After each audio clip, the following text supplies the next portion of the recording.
끝까지 견디는 자라는 말씀 제목으로 말씀을 증거하겠습니다. 2017년 10월 31일 기억하십니까? 서울 장충동 신라호텔 영빈회관에서 세기의 결혼식이 있었습니다. 2016년 2월 24일에 시작해서 4월 14일에 막을 내린 16부작 수목 드라마 뭔지 아시죠? 태양의 후예. 그 태양의 후예의 주인공으로 남녀가 연기를 하다가 썸을 타게 되어지고 그러면서 가까워지면서 톱스타 송혜교와 송중기가 결혼식을 합니다. 태양의 후예의 드라마의 인기는 거의 폭발적이었습니다. 국내보다 중국이나 해외에 더 인기가 많은 그런 것입니다. 그랬기 때문에 송중기와 이 송혜교의 결혼식은 온 세계에 관심이 집중되었습니다. 거기다가 송혜교가 나이가 4살이 더 많습니다. 또 이런 일들 이래가지고 어떻든 관심이 되게 많았습니다. 웨딩 화보를 어디에서 찍은 줄 아십니까? 샌프란시스코에서 찍었습니다. 여러분 가본 사람 있습니까? 자, 신혼집은 이태원입니다. 서울의 이태원. 송중기가 결혼을 하기 전에 100억 원대의 단독 주택을 구입을 했습니다. 그 동네는 우리나라 대기업 재벌들의 회장님이라고 부르시는 분들이 거기에 사는 그런 부자 동네입니다. 이 송송 커플의 부동산 자산은 거의 400억 원이라고 합니다. 어떻든 이 송송 커플의 결혼은 예쁘고 잘생기고 인기 좋고 돈도 어마어마하게 많고 정말 세기의 결혼식이었습니다. 그런데 지난달 6월 달에 두 사람이 이혼한다는 보도가 송중기 측에서 나왔습니다. 세계 결혼식이라고 화제를 뿌리면서 화려하게 결혼했지만 결국 1년 8개월 만에 파경을 맞았습니다. 이때가 제일 위험한 때입니다. 제가 결혼하고 가장 위험한 때가 바로 1년 8개월째였어요. 믿든지 말든지. 시작은 화려했으나 그러나 두 사람은 갈랐었습니다. 지난주에 또 다른 한 부부의 이야기가 한 신문에 실렸습니다. 그것이 인터넷에 올라와 있었습니다. 71년을 해로한 미국의 인꼬 부부 이야기입니다. 70년을 넘게 해로한 이 부부는 같은 날 사망을 했습니다. 같은 날 남편이 먼저 떠나고 이 할머니가 아주 크게 상심을 했습니다. 그러다가 12시간 후에 남편을 따라갔습니다. 미국 버지니아주에 사는 94세인 남편 할아버지 허버트 달라이 씨와 88세인 프란시스 딜라이글 할머니 부부입니다. 평소에 검술이 좋기로 유명했다고 그럽니다. 지금부터 72년 전에 한 동네 카페에서 이분들이 처음 만나 사랑에 빠지게 된 분입니다. 이 남편이 이제 과거에 언론과의 인터뷰에서 이런 말을 했습니다. 1947년 내가 22살이던 해 카페에서 일하던 프란시스를 한눈에 보고 반했다. 매일 지켜만 볼 뿐 제대로 된 말 한마디 못 붙였다고 웃으면서 이야기했습니다. 그때 프란시스의 나이는 16살이었습니다. 얼마 후에 이 허버트 씨는 용기를 내어서 데이트를 신청하게 되어지고 그리고 영화 관람을 가면서 그때부터 이제 그들의 러브스토리는 시작이 되었습니다. 그리고 1년 후에 두 사람은 마침내 결혼을 해서 부부가 됩니다. 그렇게 해서 71년을 같이 살아왔습니다. 그리고 한날에 여러분 그렇게 세상을 떠나게 되어집니다. 정말 드라마가 아니라 영화 같은 그런 이야기입니다. 여러분들도 이렇게 사시기를 축복합니다. 99세까지 사시다가 91세, 94세 더 이상 살지 마시고 죄송합니다. 오래 사십시오. 120세까지. 진짜 좋은 것 같아요. 94세. 그러면 이장님 94세면 앙는사 몇 세가 되시는 94세, 88세 이분들은 그랬어요. 참, 9988, 1, 2, 3, 4인지 그런 말이 있었는데 참 보기가 좋습니다. 정말 영화 같은 이야기입니다. 이 두 사람의 이야기도 해외 뉴스거리가 되어졌습니다. 자, 송중기 송혜교 부부의 이혼 소식도 해외까지 뉴스가 되어지고 이 70년을 넘게 해로한 허버트 달라이 씨와 프란시스 딜라이글 부부의 이야기도 세계 뉴스가 되어서 우리나라의 신문까지 실렸습니다. 그러나 두 소식 가운데 우리의 사람들의 마음을, 세상 사람들의 마음을 허무하게 하고 따뜻하게 하게 한 뉴스는 70년을 해로한 노 부부의 이야기입니다. 여러분, 왜 스타 부부는 1년 8개월 만에 파경했고 어떻게 한 부부는 71년을 해로하며 한날에 살다가 한날에 죽게 되었느냐는 것입니다. 왜 스타 부부는 결혼 생활을 실패를 하고 70년을 해로한 노 부부는 결혼 생활을 성공하고 죽고 나서 이렇게 세계적인 뉴스거리가 되어 온 세계 사람들의 마음을 따뜻하게 해주고 있느냐는 것입니다. 자, 오늘 본문에 보면 13절에 이런 말씀이 있습니다. 그러나 끝까지 견디는 자는, 이 말이죠. 끝까지 견디는 자는. 여러분, 이 말씀에서 실패한 가정과 성공한 가정의 차이를 발견할 수 있습니다. 끝까지 견디는 자는. 이 말이 되게 중요합니다. 스타 부부 이혼은 끝까지 견디지 못하여 실패한 것이고 이 71년을 해로한 노 부부는 끝까지 견디어서 성공한 것입니다. 견딘 것과 끝까지 견딤과 견디지 못함의 차이가 있습니다. 송중기 송혜교 부부가 파경을 맞이하고는 이런저런 이야기들이 되게 많이 인터넷에 나돌고 있습니다. 송혜교의 남자 문제다. 과거에 드라마를 했던 몇 명이 있습니다. 이러면 안 되겠습니다. 또 돈 문제다. 이런 여러 가지 이야기들이 돌돌 떠돌고 있습니다. 그러나 본인들은 성격 차이다라는 이 말 한마디로 더 이상 이야기를 하지 않습니다. 시중에 떠돌고 있는 여러 가지 이야기들이 있지만 그들은 직접 나서 해명도 설명도 하지 않습니다. 이런 소문들 중에는 맞는 것도 있을 수 있고 말 그대로 소문이고 악성 루머일 수도 있습니다. 그러나 분명한 사실 하나는 그들이 결혼하고 살아온 1년 8개월 동안 여러 가지 어려운 일들이 많이 있었다라고 하는 것입니다. 여러분, 웬만하면 스타 부부가 남세스럽게 이혼을 하겠습니까? 돈이 없습니까? 인기가 없습니까? 지금도 송중기는 드라마 하고 있고 지금 또 맡고 있습니다. 그럼에도 불구하고 이들이 이혼할 수밖에 없다는 것은 이들이 그 어려운 일들이 많이 있었다는 거죠. 그런데 70년 해로한 이 부부는 그럼 그 인생이 그냥 평탄했는가 하는 것입니다.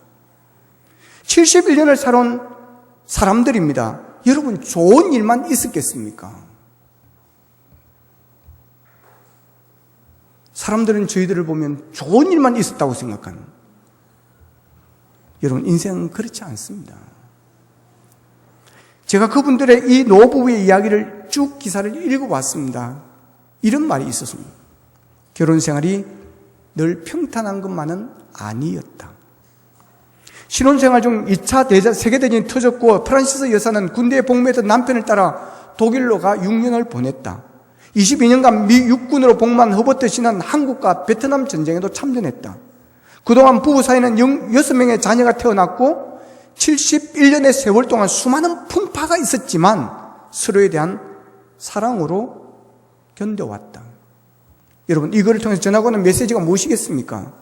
71년을 해로하는 동안 그들의 인생에도 수많은 일들이 있었다는 것입니다. 그래서 그들은 표현하기를 수많은 풍파가 있었다라고 그랬습니다. 늘 평탄한 것만은 아니었다고 그랬습니다. 결혼 생활이 평탄해서 71년을 해로한 것이 아니라고 하는 거죠. 수많은 풍파가 있었고 결코 평탄한 것은 아니었지만 그럼에도 불구하고 71년을 해로하고 한날에 천국으로 갈 수 있었던 것은 끝까지 견디었기 때문이라고 하는 것입니다. 끝까지 견딤이 71년 동안 수많은 풍파가 있었음에도 해피엔딩을 만들 수 있었다라고 하는 것입니다. 끝까지 견딤이 중요합니다. 노예체육회나 목사의 체육회나 동문대회에 가면 행사가 끝날 때 뭐 하는 줄 아십니까? 경품 추천이 있습니다. 여러분, 경품 추천은 반드시 거의 다가 행사가 끝나고 나서 합니다.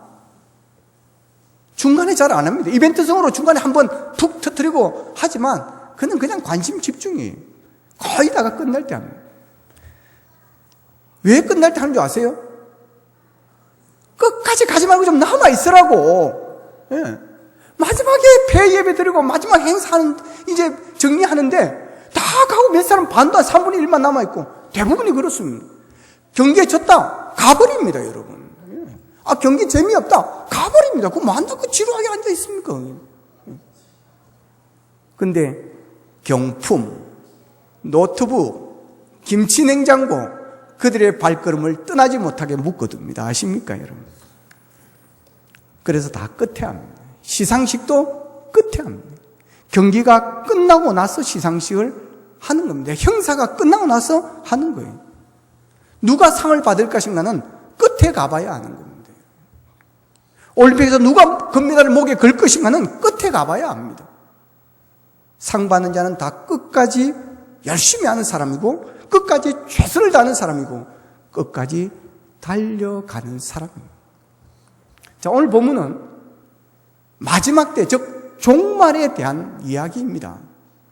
마지막 때, 종말에 이 마지막 때에 대한 궁금증은 고금 동서를 막론하고 아주 중요한 질문이 되어 왔습니다.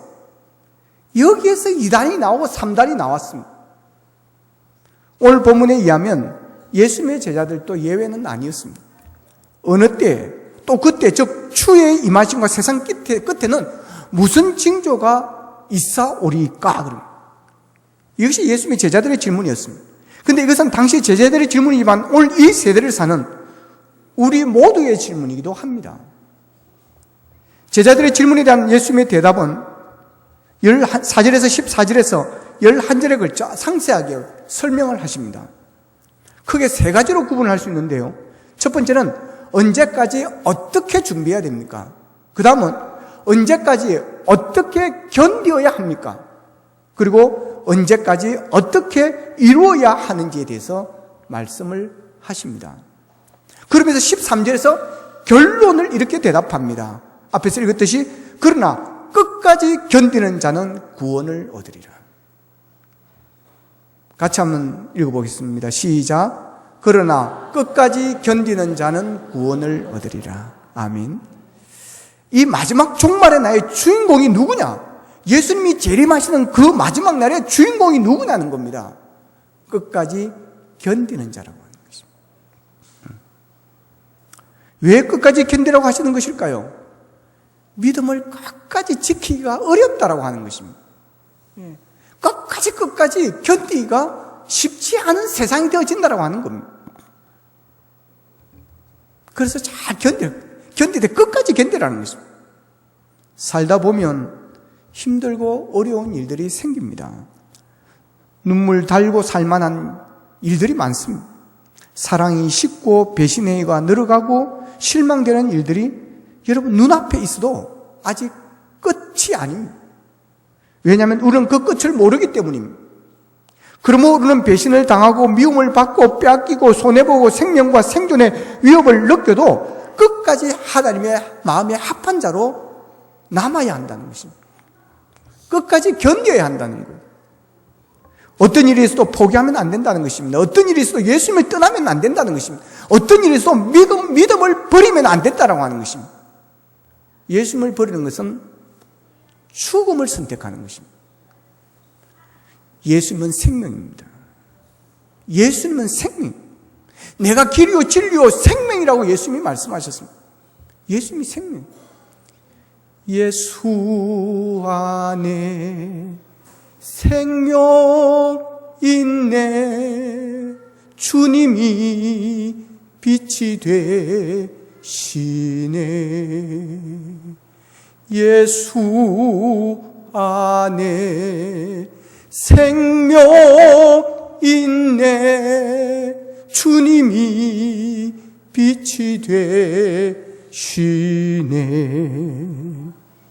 주님 영접하는 자 하나님의 자녀요. 주 안에 생명이 있네. 주님 앞에 오시오. 어서 빨리 오시오. 주 안에 생명이 있네. 할렐루야. 그렇습니다. 예수님이 생명입니다, 여러분. 그래서 예수를 믿는 자는 죽어도 살고 살아서 믿는 자는 영원히 사는 것입니다. 그래서 예수님을 떠나면 안 되는 거예요. 예수님을 떠나면 죽음을 의미하는 것입니다. 여러분, 어떤 일에서 예수님을 떠나지 마시기를 축복합니다. 여러분, 어떤 일에서 믿음을 포기하지 마시기를 바랍니다. 어떤 어려움이 있어도, 어떤 시련이 있어도, 어떤 박해가 있어도, 여러분, 나는 주님 없이 살 수 없어. 나는 주님을 떠나면 죽어. 여러분, 끝까지 믿음을 붙드시기를 축복합니다. 바울 사도가 디모데후서 4장 6절에서 8절에서 이렇게 고백을 합니다. 전제와 같이 내가 벌써 부어지고 나의 떠날 시각이 가까웠도다. 나는 선한 싸움을 싸우고 나의 달려갈 길을 마치고 믿음을 지켰으니 이제 후로는 나를 위하여 오해 면류관이 예비되었으므로 주곧 어려우신 재판장이 그날에 내게 주실 것이요 내게만 아니라 주의 나타나심을 사모하는 모든 자에게도니라. 그럽니다. 자, 여기 보면 사도 바울이 달려갈 길을 마쳤다 그랬습니다. 여러분, 다윗의 위대함이 바로 여기에, 사도 바울의 위대함이 바로 여기에 있습니다. 달려갈 길을 마쳤다. 여러분, 달려갈 길을 마쳤다라고 이야기하는 이 순간이 어떤 순간인가 하면 이제 하나님 앞에 설 때가 다 되었다라고 하는 것입니다. 죽음을 앞에 두고 이제 죽을 날을 앞에 두고 사도 바울은 유언과 같은 말을 한 것입니다. 나의 달려갈 길을 마쳤다. 승리했다는 것입니다. 승리의 개가를 부르고 있는 것입니다. 자, 달려갈 길을 마쳤다는 말을 하면서 그 앞에 보면 이렇게 말합니다. 내가 선한 싸움을 싸우고 선한 싸움을 싸우고. 그냥 평탄한 길을 쉽게 달려갈 길을 마쳤다 끝까지 왔다는 게 아닌 것입니다. 선한 싸움을 싸웠다는 게 선한 싸움. 여러분, 바울의 인생의 여정은 싸움하는 거예요. 싸움, 즉 전쟁이었다는 거예요. 전쟁이었다는 거예요. 전쟁. 여러분, 전쟁이 얼마나 위험합니까, 여러분? 추움의 경계선을 왔다 갔다 하는 것입니다. 사도 바울이 바로 그런 영적 전쟁을 치렀습니다. 그래서 그 전쟁 가운데 이 사도 바울의 삶의 여정, 선교 여정 가운데는 여러분 죽었다 살아나고 죽었다 사는 일이 한두 번이 아닙니다. 이 바울 사도가 선한 싸움을 싸웠던 것을 고린도후서 11장 23절에서 28절에서 이렇게 정리를 합니다. 그들이 그리스도의 일꾼이냐 정신없는 말을 하거니와 난 더욱 그러다 내가 수고를 넘치도록 하고 옥에 갇히기도 더 많이 하고 매도 수없이 맞고 여러 번 죽을 뻔하였으니 유대인들의 40에 하나 감한매를 5배 맞았고 3번 태장으로 맞고 1번 돌로 맞고 3번 파선하는데 일주야를 기쁨에서 지냈으며 여러 번 여행의 강의 위험과 강도의 위험과 동족의 위험과 이방인의 위험과 시내의 위험과 광야의 위험과 바다의 위험과 거짓 형제 중에 위험을 당하고 또 수고하며 애쓰고 여러 번 자지 못하고 추리며 목마르고 여러 번 굶고 춥고 헐벗었노라. 진짜 세상 사람들이 당하는 고난 당하는 사람, 어려움을 당하는 사람들이 당하는 고난을 다 당한 것입니다.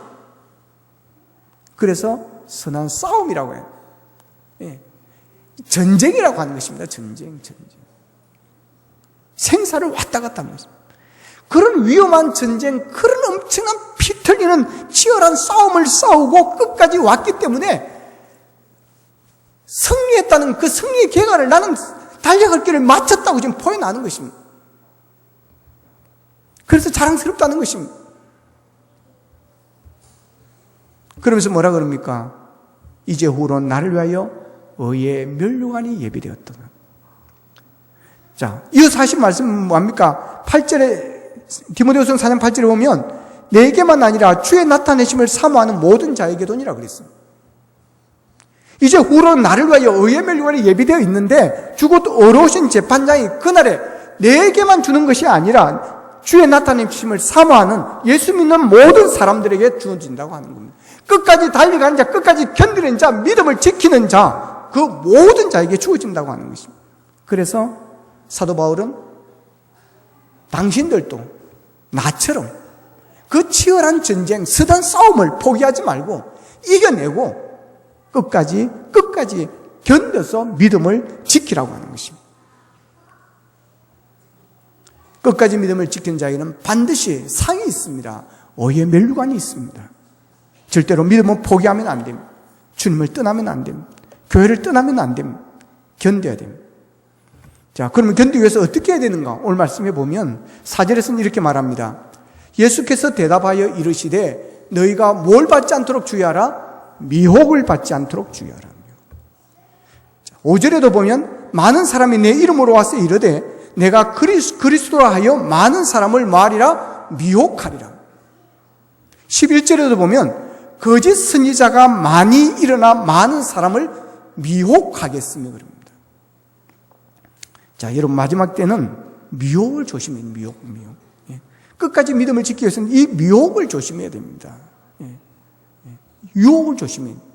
여러분 아담이 먹을 것이 없어서 선악과를 따먹었습니까? 에덴 동산에 먹을 것이 없어서 선악과를 불가피하게 따먹은 것입니까? 아닙니다. 왜 따먹었습니까? 뱀의 미혹에 넘어간 것입니다. 뱀이 그럽니다. 선악과를 따내 먹으면 하나님이 너는 그거 먹으면 죽는다 그랬습니다. 그런데 뱀은 뭐라 그럽니까? 그거 니 먹어봐라. 하나님이 혼자 먹으려고 먹지 마라 그런다.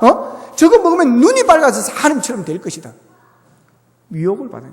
그리고 그때부터 쳐다보니까 범칙도 하고 보암직도 하고 계속해서 유혹이 가는 것입니다.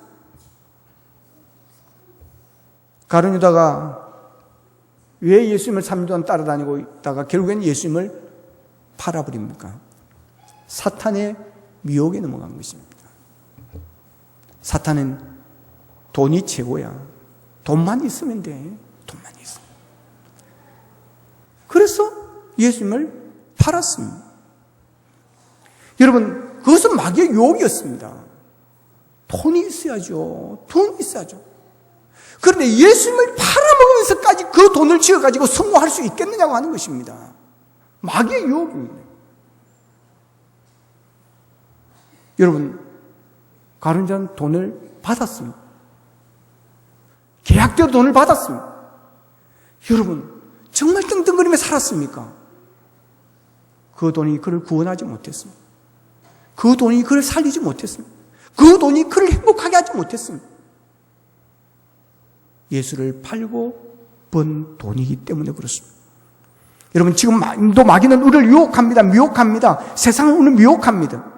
그래서 우리가 이 미혹에 조심해야 됩니다. 그리고 이 말씀에 이 미혹에 넘어가지 않게 해서는 우리가 신앙의 본질에 충실해야 됩니다. 이 말씀에 충실해야 되는 거예요. 마지막 때에 미혹이 많다는 것은 말세가 되면 본질을 흐트리는 자가 많아진다는 뜻입니다. 신앙의 본질, 그리스도의 본질, 우리 신앙 생활의 신앙의 틀은 모두 하나님의 말씀, 성경에 근거한 것이어야 합니다. 할렐루야. 예. 여운도 좋고 바운도 좋고 여러분, 많은 은사도 좋지만 그러나 성경 말씀에 근거하지 않는 것은 여러분, 그것이 기준이 될 수가 없습니다. 그것이 틀이 될 수가 없습니다. 그것이 근본이 될 수 없습니다. 우리는 하나님의 말씀을 믿고 말씀을 따라가는 것입니다. 이것이 우리의 신앙 자세가 될 줄로 믿습니다. 말씀에 굳게 서야 됩니다. 그래야 비가 오고 바람이 나고 홍수가 불어도 여러분 무너지지 않는 것입니다. 이 세상에는 성경과 교회의 전통을 무너뜨리려는 사람들이 많이 있습니다. 이런저런 방법으로 이미 신앙생활을 잘하는 사람들, 교회에 나와서 예배드리면 열심히 신앙생활하는 그런 사람들을 유혹하는 사람들이 많이 있습니다. 안 믿는 사람 전도하면 되는데 꼭 믿는 사람을 뺏어가고 교회 와가지고 교회를 흩뜨리고, 가끔 예수 믿는 사람들 가운데 교회들은 예배도 다 열심히 다 드리지 못하면서 이상한 데서 오라고 하면 가는 그런 사람들이 있습니다. 교회 사는 성경 공부에는 참석하지도 않으면서 다른 데 가서 성경 공부한다고 무료로 성경 공부한다니까 찾아다니는 그런 사람들이 있습니다. 자신이 다니는 교회에서 드리는 예배와 모임은 소홀히 하고 여기저기 살피고 다른 모임에 돌아다니는 사람들이 있습니다. 여러분, 부모가 하라는 대로 순종하는 자들 치고 잘못되는 경우는 없습니다. 근데 부모를 속이고 밖으로 도는 자들이 잘 되는 것은 못 봤습니다. 신앙생활도 마찬가지입니다. 신중하게 말씀대로 바르게 예배드리고 가르치는 교회를 결정하고 나면, 등록하고 나면 그 교회 목사의, 목회자의 지도에 따라 신앙생활을 하고 교회라는 울 안에서 목자인 목사의 인도에 따라 배우고 순종하는 자가 잔잔한 물가, 푸른 초장의 삶으로 인도를 받을 수가 있는 것입니다. 그런 사람이 끝까지 견딥니다, 여러분. 음식도 한 번씩 외식을 해야지 외식을 너무 좋아하면 안 돼요. 여러분, 집에서 하는 음식과 식당에서 하는 음식의 차이가 뭔 줄 아십니까? 안 가르쳐 주겠습니다. 여러분, 집에서 하는 음식의 기준은 맛이 아닙니다, 여러분. 집에서 하는 음식의 아내의, 엄마의 음식의 기준은 가족의 건강입니다. 제 아내가 음식하는 것을 보면 그렇습니다. 첫째가 건강입니다. 그래서 웬만하면 조미료를 쓰지 않습니다. 설탕을 잘 쓰지 않습니다. 멸치를 삶아서 고아서 다시 물을 만들어냅니다. 설탕 대신에 꿀을 넣기도 하고 설탕 대신에 매실청을 넣고, 제 아내는 식당보다 맛이 덜 나더라도 그것을 고집합니다. 그런데 식당에서 음식을 만드는 기준은 뭔 줄 아십니까? 맛입니다. 첫째도 맛이요, 둘째도 맛이요, 셋째도 맛입니다. 맛이 없으면 안 됩니다. 맛이 없으면 손님이 오지 않기 때문입니다. 맛이 없으면 장사가 안 되기 때문입니다. 식당에서 오면 맛에서 납니다. 그래서 무조건 맛을 내야 돼요. 조미료를 들이붓고 설탕을 들이부어도 맛을 내야 됩니다. 그래서 식당 음식이 우리 집에 제 아내가 하는 것보다는 조금 맛있습니다. 그렇다고 우리 집에 맛이 없다는 것은 아닙니다. 여러분, 집의 음식과 식당의 음식의 이런 차이입니다. 그래서 너무 외식을 많이 하면 건강이 안 좋아집니다. 마찬가지로 신앙생활도 너무 외식을 좋아하면 안 됩니다. 외식을 너무 자주 해도 안 됩니다, 여러분. 교회 중심적 신앙생활을 해야 됩니다. 그 교회 목회자의 요리가 맛이 좀 없을지 모르지만 그 교회 목회자는 교인의 건강을 먼저 생각한다는 사실을 아십니까? 성도가 건강하게 신앙생활을 하도록 기도하는 것입니다. 그래서 건강한 신앙을 바탕으로 한 말씀을 증거하는 것입니다. 다시 말하면 책임감을 가지고 성도를 위해 기도하고 건강한 신앙생활을 목적으로 삼고 건강한 성도를 위해서 기도하고 건강한 가정을 위해서 성경을 가르치고 말씀을 전하는 것입니다. 자기 양은 그 목자가 책임을 지는 것입니다. 그러나 자기 양이 아닌 목자는 책임이 없습니다. 2단으로 넘어가든 3단으로 넘어가든 그가 광적으로 빠져서 가정을 소홀히 하고 돌아다니든 책임을 지지 않습니다. 기도원에 와서 한 달 동안 집에 가지 않고 금식 기도하고 기도하여도 기도원 원장은 가라고 하지 않습니다. 광적으로 빠지든 이상한 데로 빠지든 상관하지 않습니다. 헌금만 갖다 많이 부어주기를 바랍니다. 책임 없습니다. 가정의 바탕이 나도 책임을 지지 않습니다. 내 양이 아니기 때문입니다. 그러나 교회 목사는 모든 것을 생각합니다. 그래서 한 달 동안 우리 교회에서 금식하며 기도한다고 하면 저는 교회 문 닫아버립니다. 못 오게 합니다. 가정을 살려야 됩니다. 건강한 가정 위에 건강한 교회가 서는 것입니다. 할렐루야. 밤마다 와서 철야 기도하는 것 저는 원치 않습니다. 시간이 될 때 와서 한 번씩 기도하는 것입니다. 가정의 살림을 남편이 밥도 안 챙겨주고 여러분 교회 와서 계속 기도만 하고 있으면 안 됩니다. 기도원은 신학적 바탕이 없습니다. 은혜 받고 불 받아 사는 사람들이 많습니다. 그러나 목사는 우리 전통적인 신학과 기독교 여러분 또 장로교의 신학을 바탕으로 한 말씀의 기본 위에 여러분 교회를 세우고 성도들을 양육한다는 사실을 아십니까? 건강한 신앙생활, 건강한 가정생활, 건강한 사회생활을 잘 하도록 여러분 요리를 준비하는 것입니다. 중요한 것은 건강입니다. 신앙이 건강해야 됩니다. 그래야 미혹을 받지 않습니다. 여러분의 신앙이 말씀 중심의 신앙이 되기를 원합니다. 그래서 건강한 신앙이 되어서 여러분 유혹에 넘어가지 않게 되어지기를 바랍니다. 여러분 살다 보면 힘들고 어려운 일이 생깁니다. 눈물 달고 살아야 하는 그런 일들도 많습니다. 그러나 여러분 포기하면 안 됩니다. 끝까지 달려가야 됩니다. 말씀 중심으로 신앙의 본질이 변하지 않도록 여러분 노력하고 미혹받지 않도록 조심하시고 어떤 환경에서도 두려워하지 말고 끝까지 믿음으로 소망 가운데 하나님을 사랑하며 견뎌내야 됩니다. 하나님이 부르실 때까지, 예수님이 다시 오실 때까지 우리 주님이 우리에게 원하시는 것은 끝까지 견디기를 원하십니다. 우리가 승리하세요라고 인사하는 승리의 의미는 끝까지 견디고 마지막 때에 잘하였도다라고 칭찬받는 자리에 있기를 원하는 것입니다. 그 복된 자리에, 그 칭찬받는 자리에 여러분 모두가 주인공이 되어지기를 주님의 이름으로 축원합니다. 축원합니다. 축원합니다. 기도하겠습니다. 말씀 붙들고 우리 함께 기도하기를 원합니다. 하나님, 끝까지 견디기를 원합니다. 아버지는 끝까지 달려가기를 원합니다. 선한 싸움, 힘들어도 어려워도 포기하지 않기를 원합니다. 참고 인내하기를 원합니다. 주님을 바라보며 십자가를 보러보며 영적 전쟁을 싸워 이겨내기를 원합니다. 그래야 끝까지 견디는 자는 구원받는 이 기쁨이, 아버지의 이 기쁨의 주인공이 우리가 되어지기를 원합니다. 하나님 아버지 힘을 주시옵소서. 성령의 능력과 권세를 주시옵소서. 그래야 아버지 하나님 어떤 일이 있어도 예수님 손 놓지 않게 하여 주시고 교회를 떠나지 않도록 도와주시옵소서. 다 같이 기도드리겠습니다. 아버지 하나님 은혜를 감사합니다. 하나님 아버지 하나님 아버지 우리가 있기를 원합니다. 주여 유시를 원합니다. 하나님 아버지